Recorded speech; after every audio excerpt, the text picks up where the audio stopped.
என்னது என் new year ரெசல்யூஷனா? சொல்லுவேன், சிரிக்காத. எனக்கு கோடீஸ்வரி ஆகணுங்கிறது தான் என்னோட ரெசல்யூஷன். அதை எப்படி பண்ண போறேன், அதை பத்தி எனக்கு எதுவுமே தெரியல. இப்ப வரைக்கும் கோல்ட் சிட் ஃபண்ட்லயும் எஃப்டிலயும் மட்டும்தான் நான் இன்வெஸ்ட் பண்ணிட்டு இருக்கேன். சோ இதுவே போதுமா, இல்ல மியூச்சுவல் ஃபண்ட்ல ரிட்டர்ன்ஸ் எல்லாம் நல்லா வருதுன்னு சொல்றாங்க, அதை பத்தி எனக்கு கொஞ்சம் தெரிஞ்சுக்கணும்னு இருக்கு. ஆனா அது என்ன பண்ண போறேன், எப்படி தெரிஞ்சுக்க போறேன்னு எனக்கு தெரியல. சென்னை பெண்களே, இந்த மாதிரி உங்களுக்கும் நிறைய சந்தேகங்கள் இருக்கும். ட்ரெடிஷனல் இன்வெஸ்ட்மெண்ட்ஸ்ல தான் இத்தனை வருஷம் நீங்க உங்களோட சேவிங்ஸை வச்சிருந்திருப்பீங்க. ஆனா பினான்சியல் மார்க்கெட்ஸ்லயும் மியூச்சுவல் ஃபண்ட் மூலியமா உங்களோட முதல் கோடியை கண்டிப்பா உங்களால அடைய முடியும். சோ இந்த ஒர்க் ஷாப்ல மியூச்சுவல் ஃபண்ட் இன்வெஸ்டிங்கோட பேசிக்ஸ் என்னன்னு தெரிஞ்சுக்கோங்க.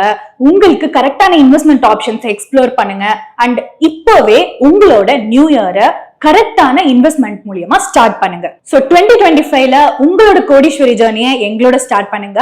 அண்ட் கோடீஸ்வரி ஆக வேண்டிய கனவு ரொம்ப தூரத்துல இல்ல. இப்போவே டிஸ்கிரிப்ஷன்ல இருக்க லிங்க் போயிட்டு கிளிக் பண்ணுங்க. இந்த ஒர்க் ஷாப்க்கு ரெஜிஸ்டர் பண்ணுங்க. அண்ட் மறந்துடாதீங்க, இது women only exclusive work shop.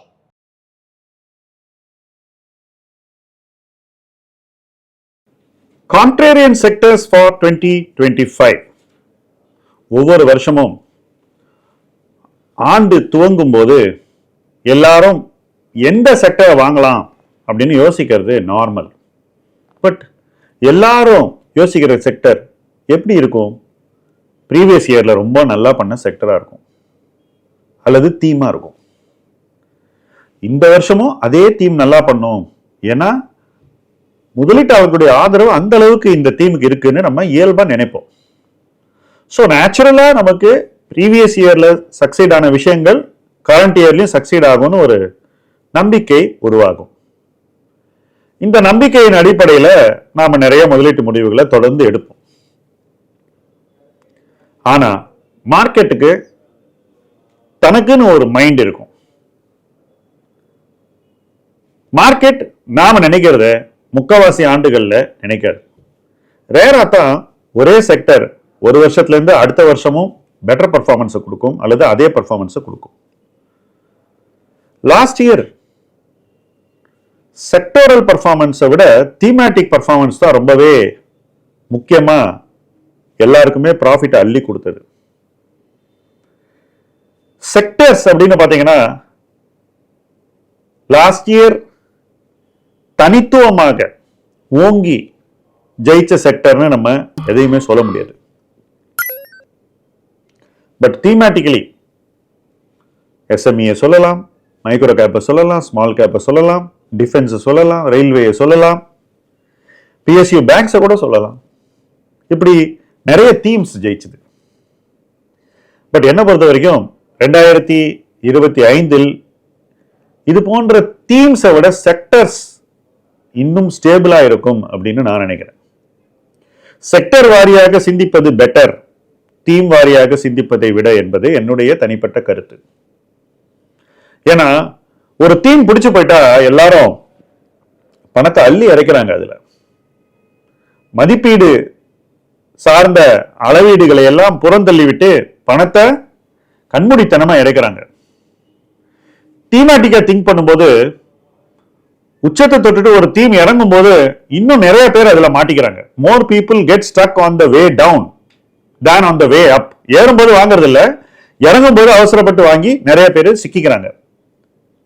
இது அடுத்த வருஷம் நடக்க வாய்ப்பு இன்னும் அதிகமா இருக்குன்னு நான் நினைக்கிறேன். அதனாலதான் எனக்கு தீமேட்டிக் இன்வெஸ்டிங்கை கொஞ்சம் ஒதுக்கி வச்சுட்டு செக்டோரல் திங்கிங்க்கு மாறணும்னு ஸ்ட்ராங்கா தோணுது.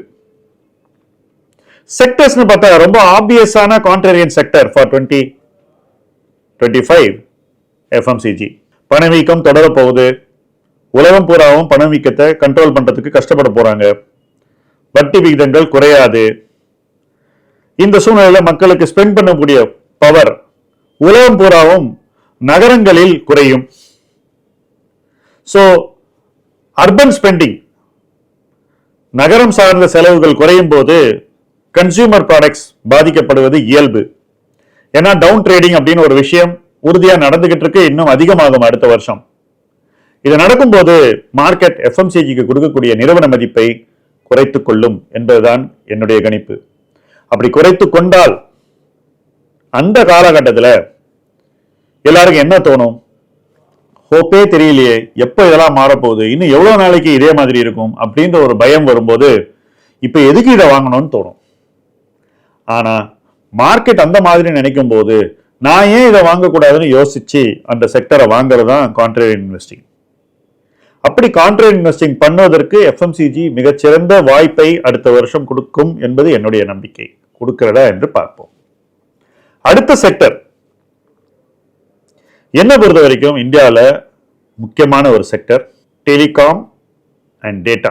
ஸோ டேட்டான்னு சொல்லிக்கலாம்.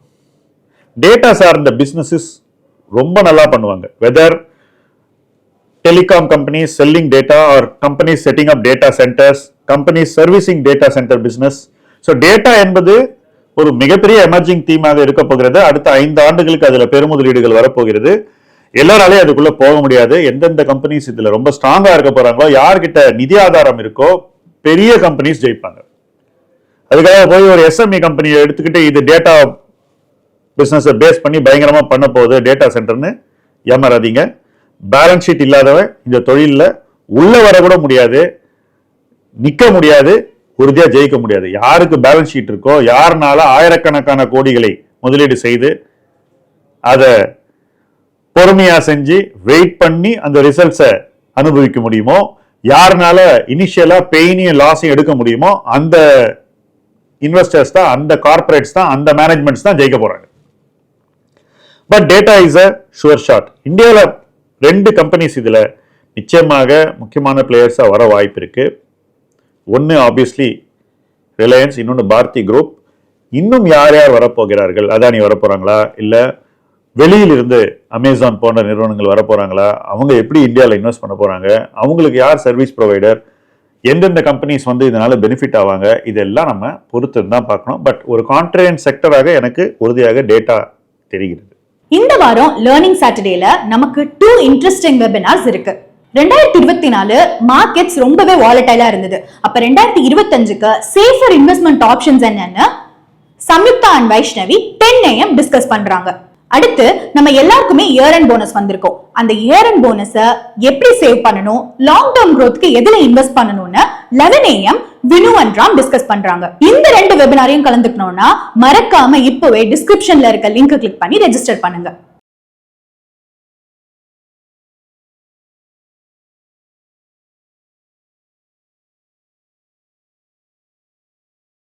மூன்றாவதாக ஒரு செக்டரை சொல்லணும்னா என்ன பொறுத்த வரைக்கும் அது எனர்ஜி செக்டர். ஏன்னாக்கா இந்தியாவில் உறுதியா ஒரு ட்ரெண்ட் நடந்துகிட்டு இருக்கு அப்படின்னா நம்முடைய தனி நபர் நுகர்வு 2 ஏரியால ரொம்ப நல்லா தெரியுது. ஒன்னு per capita data consumption. Data நம்ம வாழ்க்கையில பிளே பண்ற ரோல் கூடிக்கிட்டே போகுது. நீங்க எத்தனை ஜிபி ஒரு நாளைக்கு 10 வருஷம் முன்னாடி கன்சியூம் பண்ணீங்க அப்படின்னு யோசிச்சா ஜிபிக்கே கணக்கு வராது. ஆனால் இன்னைக்கு அநேகமா இந்த வீடியோ பார்க்குற அத்தனை பேரும் 1 GB டெய்லி ஸ்பெண்ட் பண்ணிக்கிட்டு இருப்பீங்க, ரைட்? இது மேலும் கூட போகிறது. ஸோ அந்த டேட்டா நுகர்வு பர் கேபிட்டா கூடிக்கிட்டே இருக்கு. பட் இதையும் தாண்டி இன்னொரு நுகர்வு பர் கேபிட்டா பயங்கரமா கூடிக்கிட்டு இருக்கு, இன்னும் அதிகமா கூட போகுது. அதுதான் power consumption, energy consumption in different ways. பவர்ல, ஃபியூவல்ல நம்ம எனர்ஜி கஸ்லர்ஸாக மாறிக்கொண்டிருக்கிறோம். இது நம்முடைய வாழ்க்கை முறை சார்ந்தது. நம்முடைய வாழ்க்கை முறை பழங்காலத்துக்கு போகுமா இங்க இருந்துன்னா நிச்சயமா போகாது. ஸோ இந்த டைரக்ஷனை ரிவர்ஸ் பண்றது ரொம்ப ரொம்ப கஷ்டம். So per capita energy consumption கூடும்போது யாரெல்லாம் இந்த நுகர்வுக்கு சப்போர்ட் பண்றாங்களோ, சர்வீஸ் பண்றாங்களோ, அந்த மாதிரி ஆட்களுக்கு மிகச்சிறந்த ஆண்டாக அடுத்த ஆண்டு அமையும்னு நான் நினைக்கிறேன். ஸோ எனர்ஜிங்கிறது ஃபியூவல், அதாவது நம்மளுடைய பெட்ரோல், டீசல் போன்ற பொருட்களை விற்கக்கூடியவர்கள் அல்லது உற்பத்தி செய்யக்கூடியவர்களாக இருக்கலாம், அல்லது எலக்ட்ரிக் வெஹிக்கிள்ஸ்க்கு இன்ஃப்ராஸ்ட்ரக்சர் சப்ளை பண்றவங்களா இருக்கலாம், அல்லது தெர்மல் பவர் ப்ரொடியூஸ் பண்ற கம்பெனியா இருக்கலாம், அல்லது சோலார் பவர் ப்ரொடியூஸ் பண்ணி விற்கிற கம்பெனியா இருக்கலாம், அல்லது இதுக்கெல்லாம் இன்ஃப்ராஸ்ட்ரக்சர் சப்போர்ட் சர்வீசஸ் கொடுக்கக்கூடிய நிறுவனங்களாக இருக்கலாம். மொத்த ஈகோ சிஸ்டமும் எனர்ஜிங்கிற தீமு கீழே வரணும். ஒரு செக்டராக இதை பார்க்கணும்.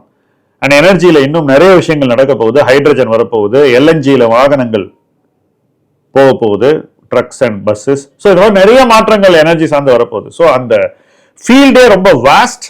அதனால அவ்வளவு வாஸ்டா இருக்கிறதுனால வாய்ப்புகளும் ரொம்ப அதிகம். ஒரு வாஸ்ட் ஃபீல்ட்ல அதிக வாய்ப்புகள் இருக்கும்போது அதுல செலக்ட் பண்றது ரொம்ப கடினம். பட் யார் கரெக்டா செலக்ட் பண்றாங்களோ அவங்களுக்கு வெற்றி உறுதி.